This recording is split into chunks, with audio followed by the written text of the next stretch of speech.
Hello परवाज़ में और मैं हूं आपके साथ तरन्नुम अली।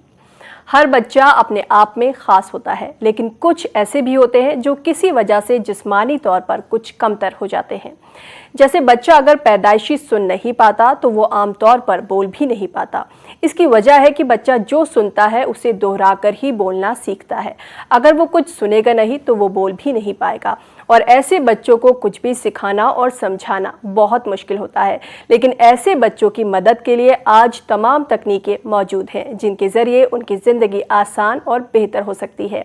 कैसे, ये जानेंगे स्पीच थेरेपिस्ट रितु नाकरा से। आपका वेलकम है हमारे इस प्रोग्राम में। शुक्रिया तरन्नुम। नाज़रीन, आप भी हमारे इस प्रोग्राम में शामिल हो सकते हैं। हमारे नंबर्स लगातार आपकी टीवी स्क्रीन पर फ्लैश हो रहे हैं। हमारे नंबर्स है 012066934847, 0120669389 और 9205353184। इन नंबर्स पर आप हमें कॉल कर सकते हैं और अपने सवाल हमसे पूछ सकते हैं। रितु जी, जैसे मैंने कहा कि आज हम बात करेंगे उन बच्चों की जो पैदाइशी तौर पर सुन नहीं सकते, बोल नहीं सकते। तो सबसे पहले ये जानेंगे कि जो बच्चे ऐसे हैं कि पैदाइशी सुन नहीं सकते, उसका क्या असर होगा? तरन्नुम, सुनना हमारे दिमाग के लिए बहुत ज़रूरी है। जो बच्चे सुन नहीं सकते तो वो बच्चे बोल भी नहीं सकते, और सुनना ही एक ऐसी सेंस ऑर्गन है जो हम चाहते हुए भी खुद बंद नहीं कर सकते। बाकी जितनी भी सेंस ऑर्गन्स हैं हम उनको कंट्रोल कर सकते हैं, लेकिन आप देखेंगे कि रोज़मर्रा की ज़िंदगी में 24 घंटे हमारे लिए सुनना कितना ज़रूरी है। बोलने के अलावा यह हमें आम जिंदगी के खतरों से भी महफूज कराता है, जैसे रात को सोते समय और रोड क्रॉस करते समय। तो ज़िंदगी के हर मुकाम पर हमें सुनना बहुत ज़रूरी है। तो इन सारी चैलेंजेस से ये बच्चे इनको फेस करते हैं जो सुन नहीं पाते। आज अगर हम तकनीक की बात करें तो बहुत सारी तकनीक है जिससे इस बीमारी से बचा जा सकता है, या जो कमी है उससे बाहर निकला जा सकता है। लेकिन पहले ऐसा होता था कि अगर कोई बच्चा सुन नहीं सकता तो वो बोल भी नहीं पाता है, और काफ़ी एज के बाद आपको मालूम चलता है कि ये जो बच्चा है ये सुन नहीं सकता या बोल नहीं सकता, और उस वक्त ऐसा होता है कि वक्त निकल चुका होता है, इलाज का इलाज भी नहीं कर सकते हैं। अगर आज कोई बच्चा पैदा होता है, न्यूली बॉर्न बेबी है, और वो सुन नहीं सकता, तो मालूम कैसे चलेगा, कैसे पता लगाएंगे? जब बच्चा पैदा होता है तो एक टेस्ट होता है OAE, ऑटो अकूस्टिक एमिशन। ये बहुत ही सिंपल टेस्ट होता है जो कि लगभग 2 मिनट में पूरा हो सकता है जी। तो बच्चा जब अस्पताल से डिस्चार्ज होने लगता है उससे पहले ही ये टेस्ट ऑडियोलॉजिस्ट द्वारा किया जाता है, जिससे कि एक स्क्रीनिंग पता चल जाती है कि बच्चे में इनर ईयर का हियरिंग लॉस है या नहीं है। तो डिस्चार्ज से पहले ही हम पता लगा सकते हैं कि बच्चे को सुनने में कोई दिक्कत है या नहीं। तो कुछ अच्छे अस्पतालों में यह हो रहा है जी। लेकिन अफसोस की बात कि लगभग 90% बच्चे आज भी इस टेस्ट को नहीं कर पाते हैं। तो इसीलिए जब वो थोड़े बड़े हो जाते हैं और जब माँ बाप को ये लगने लगता है कि ये मेरा बच्चा बोल क्यों नहीं रहा, और ये लगभग उन्हें 1.5 से 2 साल पर पता चलता है, तब जाकर वो अलर्ट होते हैं और ढूंढते हैं कि ये क्यों नहीं बोल रहा और इसका कारण क्या हो सकता है। और उस समय जो बहुत ही कीमती वक्त जिसको अभी आपने बोला जी, ये एक तरह से न्यूरल इमरजेंसी मैं बोलूँगी है, क्योंकि इस समय में जो एक ह्यूमन ब्रेन है उसकी सबसे मैक्सिमम पोटेंशियल होता है स्पीच और लैंग्वेज डेवलपमेंट करने का। तो अब तो ये रिसर्च ने प्रूव किया है कि 0 to 2 years जो है एक ब्रैकेट है जिसमें कि ह्यूमन ब्रेन का मैक्सिमम पोटेंशियल होता है कोई भी भाषा सीखने का। अगर आप देखेंगे जो बच्चे जिनको हियरिंग लॉस नहीं है और वो ऐसे परिवार में पैदा होते हैं जहाँ 3 से 4 भाषाएं बोली जाती हैं, जैसे मदर की बंगाली हुई, फादर की पंजाबी हुई, तो ऐसे में देखेंगे जो जिस ऐसे एनवायरनमेंट में बच्चे आते हैं तो वो 2.5 साल तक लगभग 3 से 4 भाषाएं बहुत ही सहज तरीके से सीख जाते हैं। यानी वो जो सुनते हैं वो जल्दी सीखते हैं। करेक्ट, क्योंकि हमारा जो ब्रेन है उसकी जो न्यूरल कैपेसिटी, जो न्यूरॉन्स हैं, वो बहुत जल्दी सिनेप्टिक कनेक्शंस लेते हैं स्पीच और लैंग्वेज डेवलपमेंट करने के लिए। इसीलिए जो प्राइम टाइम है अगर वो मिस हो जाता है तो बाद में चाहे आप, जब हम डिवाइस की बात करेंगे, वो लगाएंगे तो उसको कैचअप करने में बहुत टाइम लग जाता है। और कुछ बच्चे नियर नॉर्मलसी पहुंच भी नहीं पाते। एक कॉलर हमारे साथ जुड़ी हैं, इनका सवाल सुनते हैं। मलिका हमारे साथ हैं गजरौला से। हेलो हेलो मलिका, क्या आपको हमारी आवाज आ रही है? हेलो हेलो मैम जी नमस्ते। जी नमस्कार। डॉक्टर साहब नमस्ते। जी बताएं, क्या सवाल है आपका? जी आ रही है आवाज आपकी। देखिए मलिका, सबसे पहले आप अपने टीवी की आवाज बंद करिए। अच्छा अच्छा,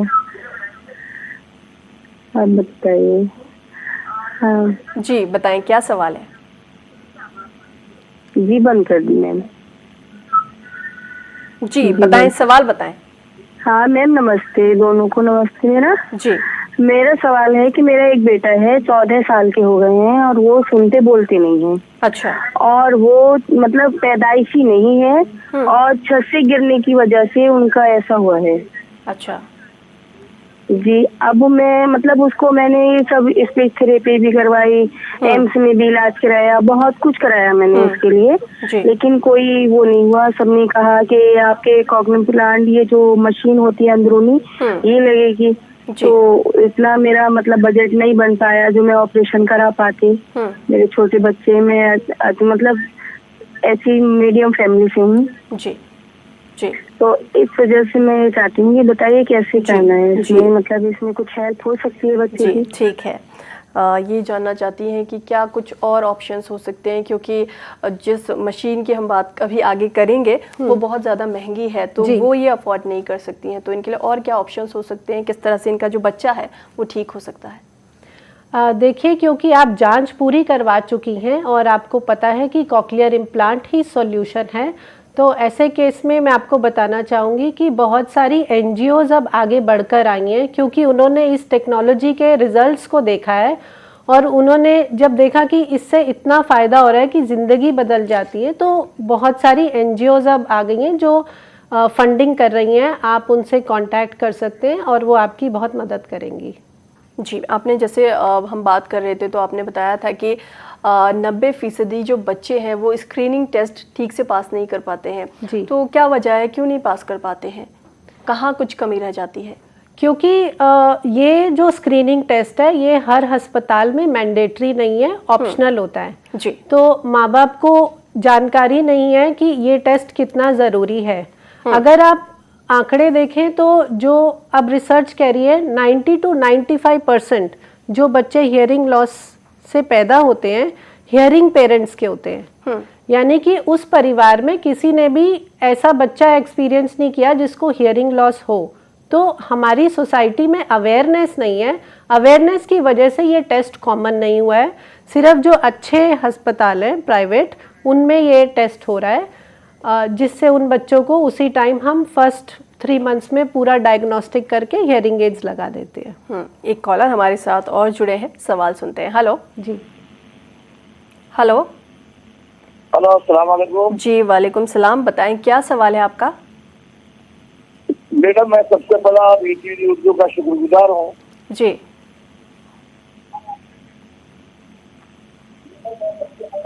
जी बताएं। तो मेरा सवाल है, मेरी बेटी है 11 साल की, मरियम नाम है। उसको थोड़ा पेशाब में इन्फेक्शन होते रहता है और उसको बुखार आते रहता है और 15 दिन के बाद सही होता है और फिर चालू हो जाता है। इसके लिए मैडम क्या करना चाहिए? आज वैसे हम बात कर रहे हैं उन बच्चों की जो पैदाइशी तौर पर सुन या बोल नहीं सकते, लेकिन फिर भी आपके सवाल का जवाब हम लेंगे ऋतु नाकरा से। ये क्या कर सकते हैं इसके लिए? उसके लिए रेगुलर टेस्टिंग बहुत ज़रूरी है और एक अच्छे पीडियाट्रिशियन से आप कंसल्ट करिए, जिसमें कि हर इंटरवल पे ये चेक हो कि एक ऐसी सिचुएशन क्यों आ रही है। जी अच्छा, इसके लिए जैसे आपने बताया कि एक स्क्रीनिंग होती है, स्क्रीनिंग टेस्ट होता है, क्या इसके अलावा कुछ और भी ऑप्शंस मौजूद हैं? जी, तो स्क्रीनिंग तो सिर्फ ये बताएगी कि येस या नो, और उसमें भी बाद में जब अगर रेफरल आता है ओएई टेस्ट में, तो एक बैटरी ऑफ टेस्ट होती हैं जिसको हम सब्जेक्टिव और ऑब्जेक्टिव टेस्ट के दौरान हमें यह पता चलता है कि बच्चे को हियरिंग लॉस कितना है। क्योंकि हियरिंग लॉस की भी डिग्रीज होती हैं, ये mild to moderate, moderate to severe, severe to profound या प्रोफाउंड हियरिंग लॉस हो सकता है। तो बाकी आगे के टेस्ट जैसे ABR, ASSR, PTA, ये एक पूरी बैटरी होती है टेस्ट की, जो एक अच्छा ऑडियोलॉजिस्ट करके हमें फिर फाइनली बताता है कि बच्चे को एक्चुअल में हियरिंग लॉस कितना है। जी, अगर हम वजह की बात करें तो आमतौर पर क्या ऐसी वजह होती है कि जो बच्चे हैं जो पैदाइशी तौर पर सुन नहीं सकते, वो क्यों नहीं सुन पाते हैं? क्या कुछ वजह होती हैं?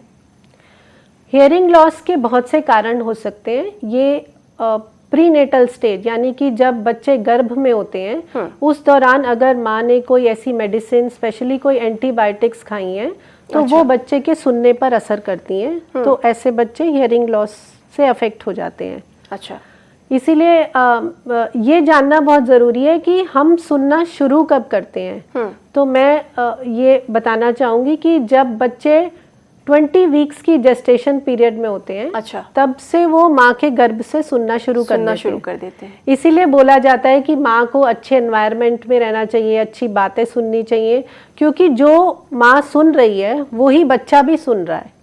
तो जो उसमें जो इमोशंस पैदा होते हैं वो वहीं से उसके इमोशनल डेवलपमेंट भी शुरू हो जाती है। और अब रिसर्च ने ये बताया है कि जैसे ही बच्चा पैदा होता है 24 घंटे के अंदर वो अपनी माँ की आवाज़ बाकी आवाज़ों से फर्क बता सकता है कि ये मेरी माँ की आवाज़ है और ये बाकी लोगों की है। इसीलिए माँ की लोरी शुरू से गाई जाती है। तो उस स्टेज में अगर माँ ने कोई दवाई खाई है या वो बीमार रही हैं, उस दौरान उसकी वजह से हियरिंग लॉस हो सकता है। ड्यूरिंग बर्थ, पैदा होते समय अगर ऑक्सीजन की कमी हो जाती है उस वजह से हियरिंग लॉस हो सकता है। अच्छा, और पैदा होने के बाद अगर बच्चे का वेट कम है, लो बर्थ वेट है या उसको कोई कॉम्प्लिकेशंस आ गई हैं ड्यूरिंग डिलीवरी, तो उन कारणों से बच्चे को दवाइयाँ दी जाती हैं, एंटीबायोटिक्स दिए जाते हैं, तो उस कारण से भी हियरिंग लॉस हो सकता है। और एक कारण है जेनेटिक फैक्टर। अच्छा, तो कुछ जीन्स में भी म्यूटेशंस ऐसी होती हैं जिसको स्पेशली कनेक्शन जीन 26 माना गया रिस्पॉन्सिबल फॉर हियरिंग लॉस। अच्छा, तो यानी ये कहीं ना कहीं जेनेटिक भी हो सकता है। जी जी जी। अच्छा, जैसे आपने बताया कि जो बच्चा होता है अगर वो पैदा मतलब पहले ही उसको पता चल जाता है, माँ की आवाज़ वो सुनने लगता है, माँ की आवाज़ पहचानने लगता है, तो क्या कोई ऐसी टेक्निक है अगर किसी वजह से बच्चा ऐसा पैदा होने वाला है जो सुन नहीं सकता, तो क्या उस दौरान पता चल सकता है किसी टेस्ट से या किसी चीज़ से? ड्यूरिंग प्रेगनेंसी ऐसा अभी कोई टेस्ट नहीं बना है कि हमें पहले से पता चल जाए कि बच्चे को हियरिंग लॉस होगा। हाँ, लेकिन अगर जीन्स टेस्ट कराया है और एक पर्टिकुलर जीन में वो आता है, अच्छा, तब हम संभावना रख सकते हैं कि शायद ये बच्चा भी हियरिंग लॉस से पैदा हो। अच्छा, जैसे आप बता रही हैं कि जीन टेस्ट से पता चल सकता है, तो ये कितने लोग करवाते हैं? बहुत कम। टेक्निकली वही लोग कराते हैं जिनका फर्स्ट चाइल्ड ऐसा पैदा होता है और वो सेकेंड टाइम के लिए वो प्लान करते हैं, तब वो ज़्यादा केयरफुल हो जाते हैं कि चलिए हम जेनेटिक टेस्ट भी करा लें ताकि अगर हम वो अवॉइड कर सकें। जी, एक कॉलर हमारे साथ जुड़ गए हैं बंगाल से। हेलो। हाँ, अस्सलाम वालेकुम। जी, वालेकुम सलाम। बताएं क्या सवाल है आपका? हाँ, मेरा एक लड़की है, वो पैदाइशी हियरिंग इम्पेयर्ड है, उसका हियरिंग लॉस है 120 डेसिबल और राइट ईयर में है 115, यानी दोनों प्रोफाउंड लॉस है। अच्छा, तो उसका हम थोड़ा कोशिश किए थे, तो कोशिश के बाद वो थोड़ा सुन नहीं पाया और थोड़ा 4-5 साल उसका हम बहुत हर रोज 6-7 घंटा उसको हियरिंग एड दे करके वो बोलना सिखाया, लेकिन अब थोड़ा बोलते हैं। लेकिन अब जो उसका CT स्कैन हुआ तो उसमें पाया गया कि उसका जो कैल्सिफिकेशन ऑफ गैंग्लिया यही रिजल्ट हो आया। क्या उसका मेडिसिन के जरिए कोई ट्रीटमेंट संभव है? जी, ठीक है। ये क्या कर सकते हैं, क्या इसका कोई ट्रीटमेंट है?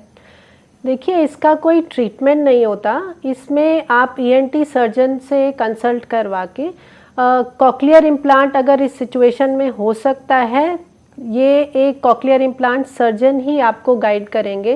बाकी कोई ऐसी दवा नहीं है जिसको आप खाकर इसका ट्रीटमेंट ले सकेंगे, क्योंकि बच्चे को प्रोफाउंड लॉस है और इसीलिए एमआरआई करना भी ज़रूरी होगा जिसमें नर्व्स की कंडीशंस पता चलती हैं, और कॉक्लियर इम्प्लांट सर्जन आपको बहुत अच्छा गाइड कर सकते हैं। एक कॉलर हमारे साथ जुड़े हैं झारखंड से, अजमल हुसैन। हेलो। हाँ सर जी बताएं, क्या सवाल है आपका? अस्सलाम वालेकुम। जी वालेकुम सलाम, बताएं क्या सवाल है आपका? सर मैडम, एक बच्चा है मेरा जो 1.5 साल का है, वो जो है सुनता ठीक है, सुन लेता है बात, लेकिन जो है बोल नहीं पा रहा है। बोल नहीं पा हर रहा है। बात को सुनता है, कैच करता है, समझता है, हंसता बोलता है, हंसता है, लेकिन वो जो है बोलता नहीं किसी तरह कोई बात को। जी ऐसी सिचुएशन में सबसे पहले हियरिंग टेस्ट कराना बहुत ज़रूरी है। देखिए कई बार हमें लगता है बच्चा सुन रहा है, अगर हम बहुत ज़ोर से ताली बजाते हैं तो बच्चा सुनता है, और ज़ोर से बोलते हैं तो बच्चा सुनता है। मैंने बताया कि हियरिंग लॉस की भी रेंज होती है, कई बच्चों को माइल्ड या मिनिमल लॉस होता है, जो ऊंची आवाज़ अगर हम बात करें तो वो बात सुन लेते हैं, लेकिन सॉफ्ट साउंड्स को सुन नहीं पाते। तो एक बार अच्छे से हियरिंग टेस्ट सारा करा लीजिए। अगर हियरिंग बिल्कुल नॉर्मल आता है तो दूसरा हमें ये देखना है कि बच्चे को कोई एडिशनल प्रॉब्लम्स तो नहीं है। उस केस में हमें साइकोलॉजिकल असेसमेंट कराना होता है, क्योंकि कई बार जो ऑटिस्टिक बच्चे होते हैं वो उनमें भी स्पीच की प्रॉब्लम आती है या और एसोसिएटेड डिसऑर्डर्स आते हैं, तो आप एक साइकोलॉजिकल असेसमेंट भी करा लीजिए। और तीसरा हम ये देखते हैं कि बच्चे के आसपास का माहौल कैसा है। अच्छा, कि माहौल का भी क्या कुछ असर रहता है? जी बिल्कुल, क्योंकि आजकल देखा गया है हमारे पास सबसे ज़्यादा कंप्लेंट्स आती हैं जब बच्चा 3 साल का हो जाता है और पेरेंट्स बताते हैं कि बच्चा 2 या 3 शब्द बोल रहा है। अच्छा। तो जब हम केस हिस्ट्री लेते हैं हम देखते हैं कि पेरेंट्स वर्किंग हैं, उनके पास टाइम नहीं है, और बच्चा जो है वो आजकल इलेक्ट्रॉनिक डिवाइसेस से अपना टाइम पास करता है। तो लैक ऑफ कम्युनिकेशन की वजह से उन बच्चों में स्पीच डेवलप नहीं हो पाती। हमें ये समझना बहुत ज़रूरी है कि speech is a expression of our thoughts. जो हम सोचते हैं, जो हमारे मन में विचार आते हैं, उन्हें हम एक्सप्रेस करते हैं स्पीच के थ्रू। अगर हमारे पास कोई बातचीत करने के लिए नहीं होगा, कोई हमें इंफॉर्मेशन देने के लिए नहीं होगा, कोई हमसे खेलने वाला नहीं होगा, तो एक स्क्रीन हमसे इंटरैक्ट नहीं कर सकती, वो कम्युनिकेट नहीं कर सकती जी। तो इसीलिए उन बच्चों में स्पीच डेवलप ही नहीं हो पाती, चाहे उनको हियरिंग लॉस है या नहीं है। यानी कि इस तरह के जो बच्चे हैं उनके साथ पेरेंट्स का इन्वॉल्व होना बहुत ज़रूरी है, और ये केसेस अब बहुत बढ़ते जा रहे हैं। जी, बीच में आपने नाम लिया था कॉक्लियर इम्प्लांट्स का जी। तो ये किस तरह की डिवाइस है, बच्चों में कब लगाई जाती है और किस तरह से काम करती है? क्या लगाने के बाद जो बच्चे हैं वो ठीक तरह से सुन पाते हैं, बोल पाते हैं? कॉक्लियर इम्प्लांट एक ऐसा डिवाइस है जिसके 2 पार्ट्स होते हैं, एक एक्सटर्नल और एक इंटरनल। इंटरनल जो इम्प्लांट है वो एक कॉक्लियर ट्रेंड सर्जन उसको सर्जरी के द्वारा आपके बच्चे के इनर ईयर के कॉक्लिया में इंसर्ट करता है। तो यानी कि अगर इनर ईयर का हियरिंग लॉस है तो उस हियरिंग लॉस को बाईपास कर वो सीधा ऑडिटरी नर्व को स्टिमुलेट करता है। अच्छा। और अल्टीमेटली सारा सुनना और बोलना हमारे ब्रेन में होता है, क्योंकि ब्रेन में ऑडिटरी कॉर्टेक्स अगर स्टिमुलेटेड रहता है तो बच्चे में बहुत अच्छी स्पीच एंड लैंग्वेज डेवलप होती है। और जो दूसरा एक्सटर्नल पार्ट है वो बच्चे अपने कान पर पहनते हैं किसी हियरिंग एड की तरह, और उसमें माइक्रोफोन्स होते हैं जो कि आवाज़ को कैच कर इलेक्ट्रिकल स्टिमुलेशन से सीधी इंटरनल इम्प्लांट के साथ कनेक्ट होते हैं, और फिर बच्चा उसके थ्रू सुनता है जी। तो ये एक ऐसी टेक्नोलॉजी है जो मैं कहूँगी एक मिरेकल टेक्नोलॉजी है कि अगर सही समय पर पूरी जांच के बाद अगर लगाई जाए तो बच्चे एक किसी भी आम बच्चे की तरह सुनते, बोलते और बहुत अच्छा करते हैं, और वो ऐसा कोई काम नहीं है जो नहीं कर पाते। यानी कि काफ़ी हद तक जो है ये कारगर साबित होती है। जी जी, और आपकी और मेरी तरह बैठकर शो भी कर सकते हैं। अच्छा, जैसे आपने बताया कि इसमें सर्जरी की ज़रूरत होती है, तो क्योंकि बच्चे बहुत छोटे होते हैं और सर्जरी करवाना तो एक पेरेंट्स के लिए बहुत बड़ी बात है। तो पहली बात तो है कि छोटा सा बच्चा और सर्जरी, तो पेरेंट्स सुनकर ही डर जाएंगे। तो ये कितनी बड़ी सर्जरी होती है, क्या कुछ इस पे रिस्क फैक्टर भी है, कोई इसका साइड इफ़ेक्ट होता है, या इस सर्जरी में कितना टाइम लगता है? तो ये सर्जरी लगभग एक ट्रेंड सर्जन करते हैं, जो कि 2 से 3 घंटे में पूरी हो जाती है। ये बहुत ही सेफ सर्जरी है और बहुत ही सक्सेसफुल सर्जरी है। इसके कोई साइड इफ़ेक्ट्स नहीं होते। बच्चा एक जैसे शाम को एडमिट होता है, अर्ली मॉर्निंग उसका सर्जरी हो जाता है और 3 घंटे में वो ओटी से बाहर, अगर बायलैटरल दोनों तरफ करा रहा है तो 3 से 4 घंटे लगते हैं, नहीं तो 1.5 से 2 घंटे में बच्चा जो है ओटी रूम से बाहर आ जाता है और शाम तक बिल्कुल खेलता हुआ हंसता हुआ मिलता है और 3rd डे बिल्कुल डिस्चार्ज हो जाता है। थोड़ी सी प्रिकॉशंस ये होती हैं कि सर्जरी के बाद, किसी भी सर्जरी के बाद थोड़ा इन्फेक्शंस से उनको थोड़ा एनवायरनमेंट क्लीन रखना पड़ता है जी। ये जनरल प्रिकॉशंस हैं, एंटीबायोटिक का कोर्स होता है एंड दैट्स ऑल। और 10 से 15 दिन में हम बाहर का प्रोसेसर लगा के, जिसको हम एक अच्छा ऑडियोलॉजिस्ट उसका स्विच ऑन करता है और बच्चा उस दिन सुनना शुरू करता है। और भी बात करेंगे कॉकलियर इम्प्लांट्स के बारे में। एक कॉलर हमारे साथ है, इनका सवाल सुनते हैं। हेलो हेलो हेलो जी, बताएं क्या सवाल है? हेलो नमस्ते, मैं माधवेश से पुणे से बात कर रहा हूँ जी। मेरा एक 7 इयर्स का लड़का है, उसको कॉकलियर इम्प्लांट किया हुआ हमने भी। अच्छा। हम लोग एक्चुअली नेक्स्ट सेकेंड का प्लान कर रहे हैं, तो उसका भी 7 मंथ्स का कैरिंग है। अच्छा। हमने एक्चुअली इसके लिए जेनेटिक टेस्ट भी किया था, तो फर्स्ट बेबी का उसका जो है ना एक म्यूटेशन में प्रॉब्लम है बताया था उन्होंने। अच्छा। तो अब ये सेकेंड जो कैरिंग है इसमें सीवीएस टेस्ट किया था, जिसमें वो सेल वगैरह निकाल के उन्होंने टेस्ट किया था कि वो म्यूटेशन उसमें प्रॉब्लम नहीं है बोल के उन्होंने बताया था। तो अभी इसमें चांसेस अगर कुछ और कुछ चांसेस रहेगा मैडम, वही कुछ इश्यू आ सकता है वापस कैसे? इनके लिए क्या और ऑप्शंस हो सकते हैं? जैसे ये बता रहे हैं कि उन्होंने टेस्ट वगैरह कराए हैं, क्या कुछ और भी टेस्ट हो सकते हैं? क्या ऑप्शंस हैं इनके लिए? जेनेटिक टेस्ट ही एक ऐसा टेस्ट है जिसमें आप प्रिडिक्ट कर सकते हैं कि प्रोबेबिलिटी है या नहीं है। इसके अलावा और कोई टेस्ट नहीं है जो आपको जन्म से पहले पता चल सके कि बच्चे में हियरिंग लॉस होगा या नहीं होगा। जी, जैसे हम बात कर रहे थे कॉकलियर इम्प्लांट्स की, बहुत सारे लोग इसे लगवाते भी हैं, बहुत सारे लोगों की ज़रूरत है लेकिन लगवा नहीं पाते। तो अगर हम इसकी प्राइस की बात करें, ये कितनी महंगी है या कितनी सस्ती है? कॉकलियर इम्प्लांट एक महंगा डिवाइस है, लेकिन इसमें भी रेंज आती है। अच्छा। तो मिनिमम हम 5 से 5.5 लाख से लेकर 13 जो अपर मॉडल्स हैं उसमें 13 to 14 लाख का खर्चा आता है जो डिवाइस है। लेकिन अच्छी बात यह है कि अब स्टेट गवर्नमेंट और सेंट्रल गवर्नमेंट की बहुत सी पॉलिसीज आई हैं जिसमें बच्चों को कॉकलियर इम्प्लांट फ्री मिल रहे हैं। अच्छा। तो ये एक सरकार का बहुत अच्छा कदम है। लेकिन मैं ये भी बताना चाहूँगी कि खाली कॉकलियर इम्प्लांट देने से प्रॉब्लम सॉल्व नहीं होती। ये समझना बहुत ज़रूरी है कि कॉकलियर इम्प्लांट एक ऐसी मशीन है जो आपको साउंड का एक्सेस देगी। यूजुअली पेरेंट्स सोचता है कि जिस दिन मैं कॉकलियर इम्प्लांट अपने बच्चे को लगवाऊंगा अगले दिन वो बोलेगा हेलो मम्मा या नमस्ते पापा।